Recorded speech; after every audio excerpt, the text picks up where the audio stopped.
Janata garage చిత్రం విడుదలయ్యి 7 రోజులు పూర్తయింది. మొదటి వారం పూర్తయ్యేసరికి ఈ సినిమాపై జూనియర్ అభిమానులు పెట్టుకున్న ఆశలు నెరవేరాయా? జూనియర్ తన తడాకా చూపించగలిగాడా? ఈ సినిమాతో జూనియర్ పవర్ పెరిగిందా లాంటి అంచనాలలోకి వెళ్లే ముందు ఒక్క నిమిషం ఈ చిత్ర పూర్వాపరాలపై చర్చించుకుందాం. నిజానికి ఈ సినిమా ముహూర్తం షాట్కు వెళ్లే ముందే మంచి క్రేజ్ స్టార్ట్ అయింది. జనతా గ్యారేజ్ టైటిల్ అనౌన్స్ చేయగానే అభిమానులు బ్లాక్ బస్టర్ సినిమాగా డిక్లేర్ చేసేశారు.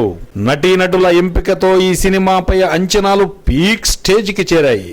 దీనికి తోడు దర్శకుడు కొరటాల శివ క్రేజ్ కూడా ఇంతటి హైప్ రావడానికి తోడ్పడింది.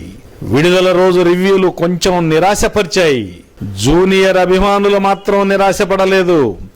రివ్యూలతో మాకేం పని, మా చిత్రం బ్లాక్ బస్టర్ అనేశారు.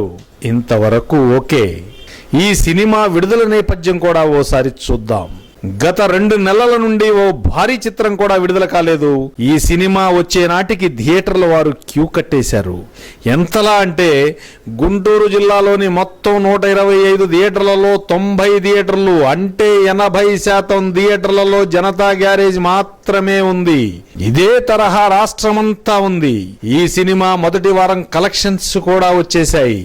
ఉభయ రాష్ట్రాలలో దాదాపు 45 కోట్ల వరకు షేర్ వచ్చేసింది. కర్ణాటకలో 7 కోట్లు, అమెరికాలో 7 కోట్లకు పైగా వసూలు చేసింది. అంటే సుమారు 59 కోట్ల షేర్ సాధించింది ఈ సినిమా. సినీ మేధావుల అంచనాల ప్రకారం మొత్తం మీద మరో 5-6 కోట్ల వరకు ఈ చిత్రం షేర్ రావచ్చు అంటున్నారు. అంటే 65 కోట్ల వరకు ఈ చిత్రం వసూళ్లుంటాయన్నమాట. ఇవన్నీ ఎందుకు చెప్పాల్సి వచ్చిందంటే ఇన్ని థియేటర్లలో చిత్రాన్ని ప్రతిసారి విడుదల చేయలేరు. పైగా భారీ చిత్రాలు ఏవి దరిదాపులలో లేని టైంలో విడుదలైన ఈ సినిమా బాహుబలి, శ్రీమంతుడు, అత్తారింటికి దారేది, సరైనోడు చిత్రాల సరసన చేరుతుందన్న జూనియర్ అభిమానుల కలలను మాత్రం నెరవేర్చలేకపోయింది. జూనియర్ ఆలోచించుకోవాలి. పుండు ఎక్కడుందో మందు అక్కడే వేయాలి. పుండు ఒక చోట, మందు ఒక చోట అంటే కుదరదు కదా. మరోసారి ఆలోచించుకో. వ్యక్తుల మధ్య గ్యాపులను పూడ్చుకోవాలి.